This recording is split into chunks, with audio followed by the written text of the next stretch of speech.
talking about the haters, right? That were planning to come out only for the defense. Now, first of all, let me ask you a question, and this is reporters, this is media, and this is also YouTubers, right? Ask yourself why in a trial you decided to only pop up for the defense side. A lot of them were also getting transcripts from Diddy's PR person. Now, what is that? I was offered transcripts from Diddy's PR, and I literally said, "Thank you so much for your generous offer."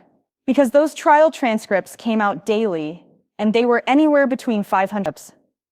Sometimes they went up to 2,000, if it was a lot of testimony. I was able to get the transcripts because you guys helped me with the super chats. And I remember with the super chat, I was like, "You guys, thank you so much for helping me get the transcripts. I appreciate it." Diddy's PR person, Diddy's team offered me the trial transcripts, just like they offered everyone the trial transcripts. And I said to them, "You know what? I really appreciate your generous offer, but I don't like taking anything of value from people I am doing stories on." Oh, no. I know it's not like that, but for myself, I don't like taking anything of value from people I'm doing stories for. It creates some type, in my mind, it creates some type of tether. It creates something where you owe them something. It creates a social contract I don't want to enter into. And that's at the very best. At the very worst, it opens up the door that they think that they can start throwing you things. Maybe favors, maybe this, maybe that, and pretty soon, maybe they might throw you money. But they know what they're doing. Somebody offering you something between $500 a day, depending on what day the thing is, that's a lot of money. And it's basically like somebody giving you something of value. I don't like taking things of value from people. And I damn sure am not taking it from people that I know have an agenda. I looked at them as them trying to open a door. I looked at it as them trying to open a door. Okay, so I said no. I said, "You know me, I'm polite. Thank you so much for your generous." Plus, they were like, "They're going to email it to you from Shan Cole's Global Entertainment. Ask your fave, even your fave Twitter reporters, how they got their transcripts. Ask them. Ask them, did anybody actually say that they were getting their transcripts from Diddy?" And I don't mean after when they thought they were going to be exposed. I mean before they were exposed. I don't know. I think it's important to know if somebody is giving you something each day worth somewhere between 15, that's just me. That's just me, right?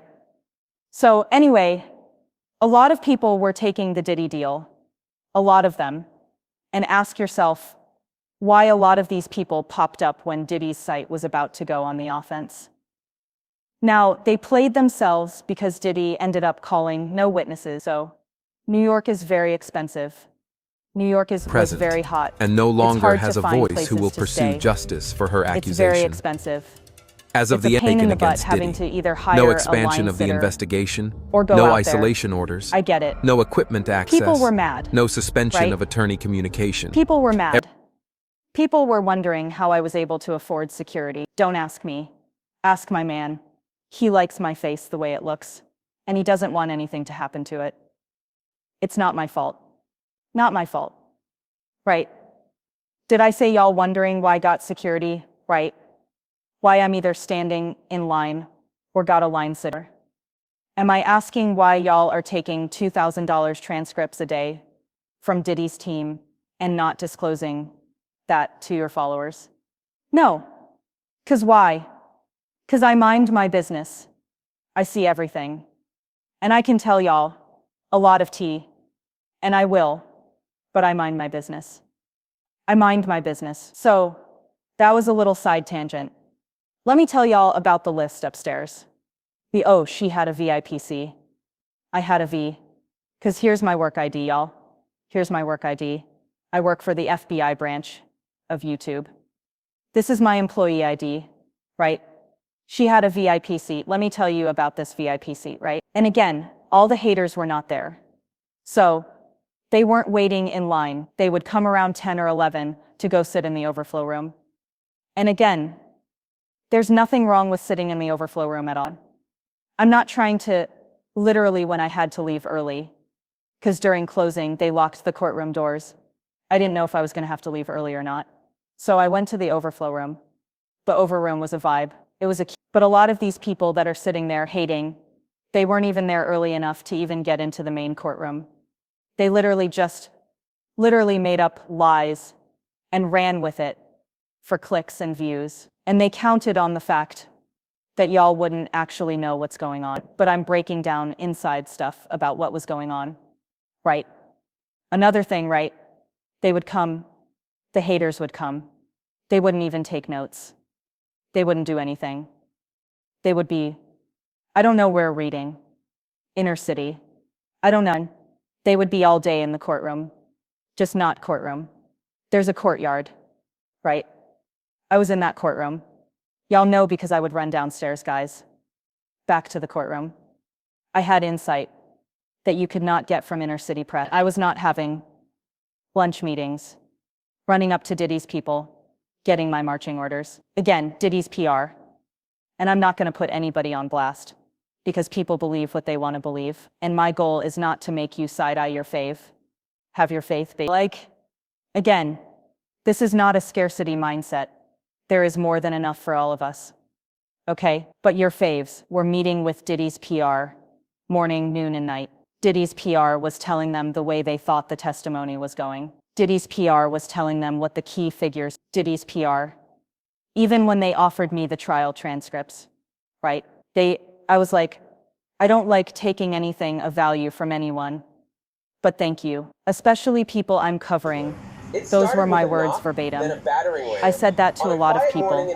You guys have no idea how many people email me things, how many people want to send me things, how many people want to send me money, blah, blah, blah, blah, blah. I've always said the same thing.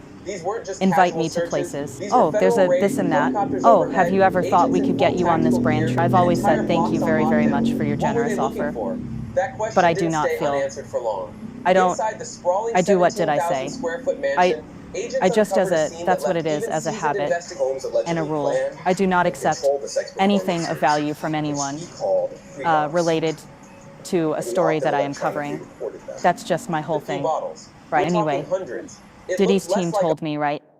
This is in the beginning when they thought they could suck me in, right? They told me, oh, but even if you don't want this, don't worry.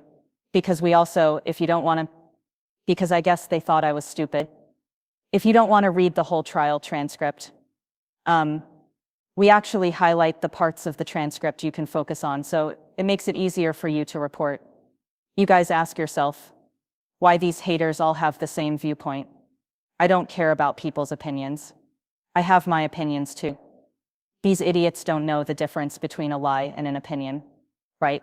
An opinion is you actually read the transcripts, you tell what happened, and then you give your opinion on what you think that means. Far different than a lie. But why were they crashing out over? Because these same people, ask yourself, why all these haters, right?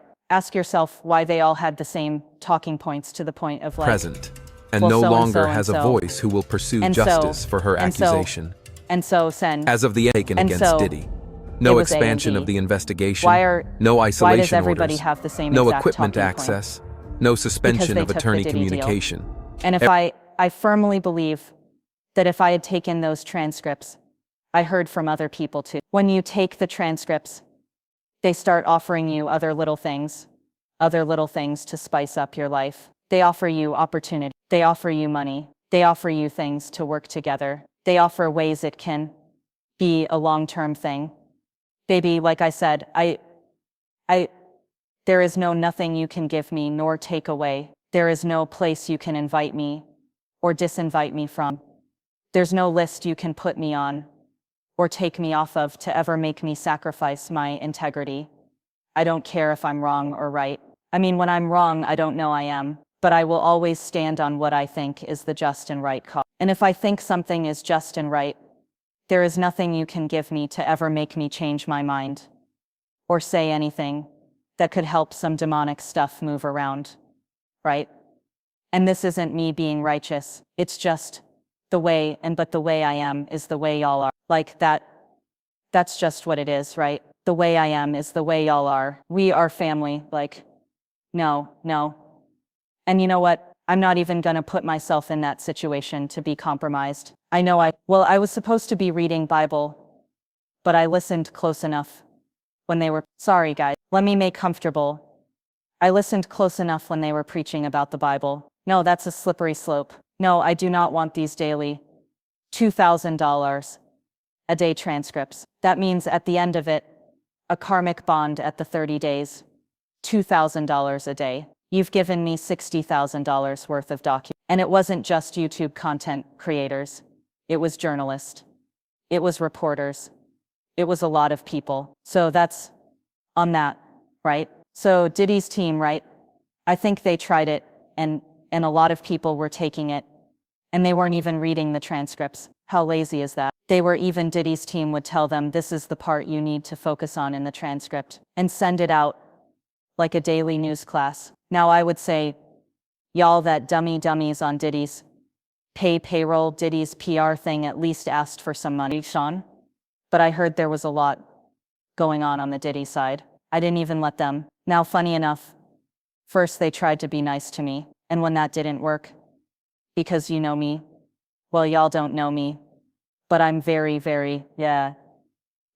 But when it comes to you trying to like make me in any way bend my integrity, that's when I put up the hard line, right? But I'm still very, hygienial, but I know to stay away from you. After that happened, right? Then they tried to create an incident to get me kicked out of court. We'll talk about that later. But let me get back to that list, okay? And then we'll get into that. Hey guys, if you want to see the full live, because I dropped so much tea about what actually happened in the courtroom, click on this link right here. If not, I'll try to splice up as much as I can for those of y'all that are on the 10-minute max watch time for YouTube. Anyway, y'all, I'll talk to y'all later. Bye.